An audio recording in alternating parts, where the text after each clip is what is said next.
Welcome, and thanks for joining me in starting in commercial real estate. My name is Jason Luckhart, and I'm the National Manager for NAI Harcourts. In this particular presentation, we're going to look at the leasing market.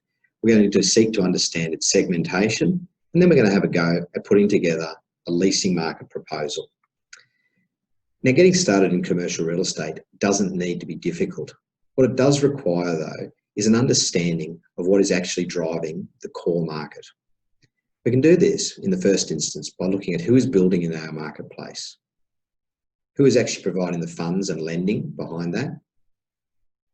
We want to understand who is currently selling in our market, and indeed, who is also buying.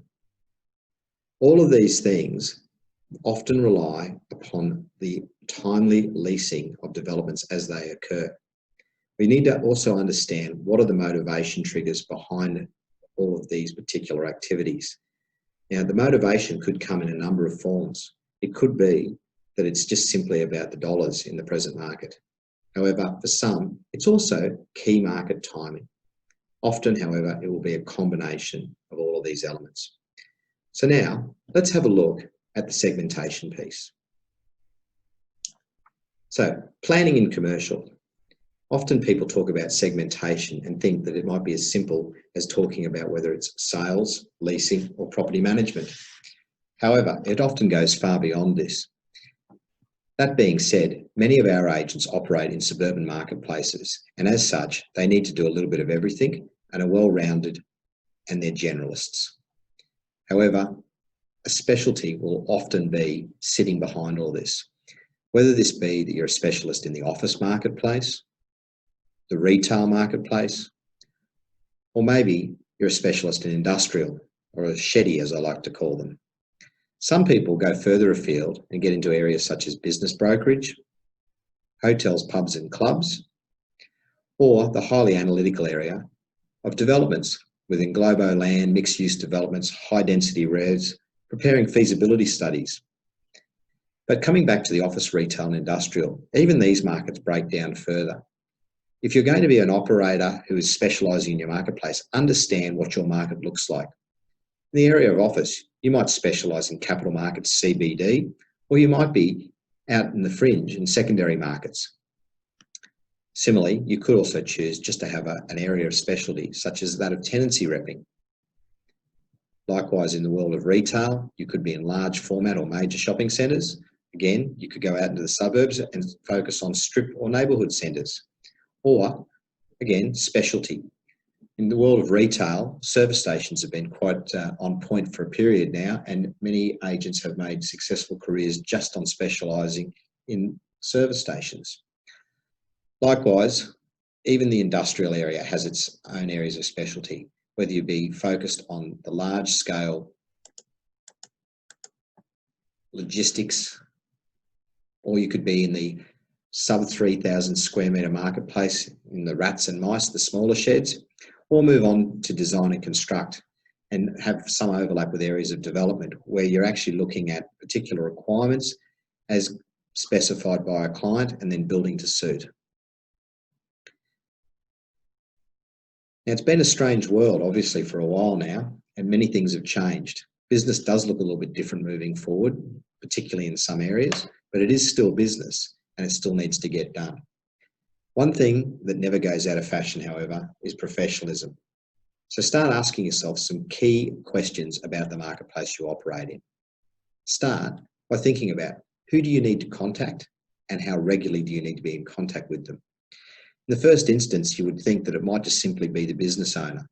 This often branches out into other areas of the business, whether it be the office manager who might be actually driving the campaign to move. It could be a board of directors making the decision on behalf of the tenants. It could be in this marketplace as we move through a period of potential insolvencies and administrations that you may in fact be dealing with trustees. We also need to look at the information that we require in order to provide the best possible service. Now, this list could go on quite extensively. However, a couple of key areas that I've focused on here. Lease expiry dates in the first instance will obviously be key. Forward projections of growth and planning. There might be businesses that are growing quite extraordinarily in these times, and so therefore they need to start looking at what their requirements will be moving forward. They may also need access to key markets, so geographics may play a role. For others, it may just simply be that a change of trading conditions have occurred, and as a result, they need to contemplate what their new occupancy might look like. At the end of the day, it always comes back to dollars as well, though. So you need to have an understanding of what their current rate is and look at what the expectations moving forward on rate might well be.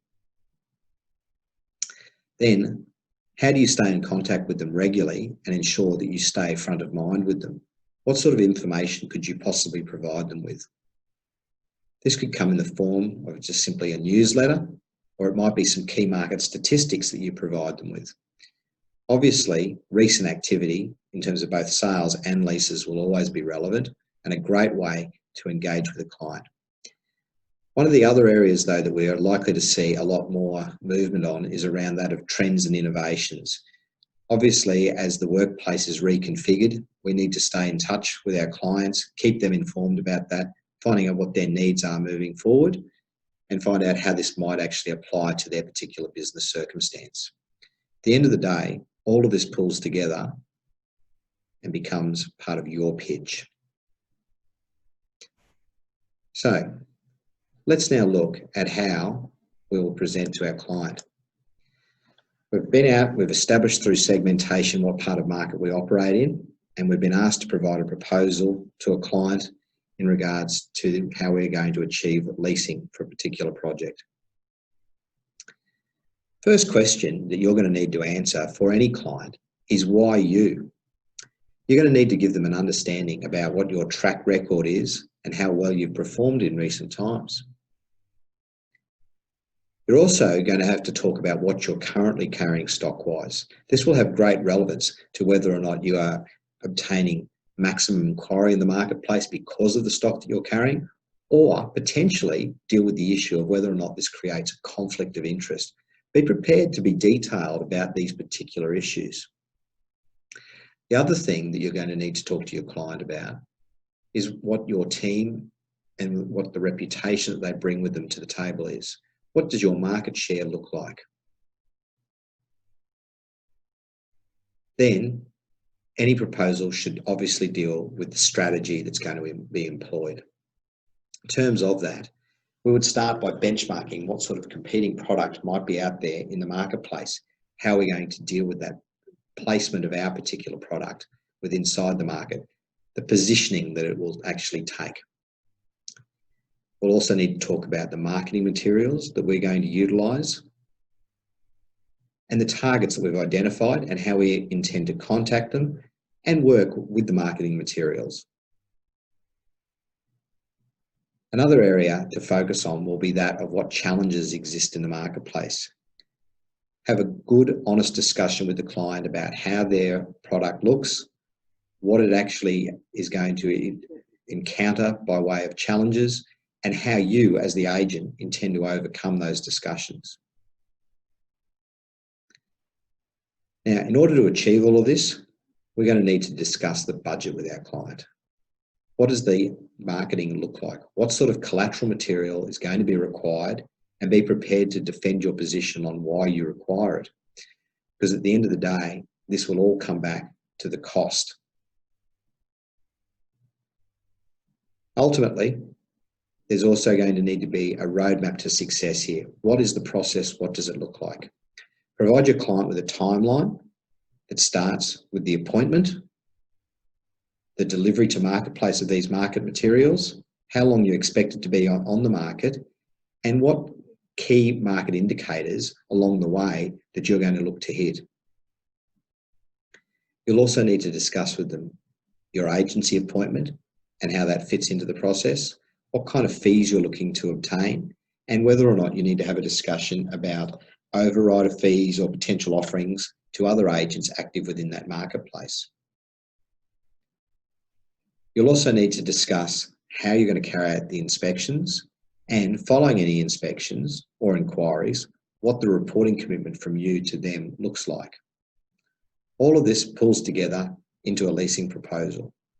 Now, by no means is this an exhaustive document in terms of the elements that we've outlined here.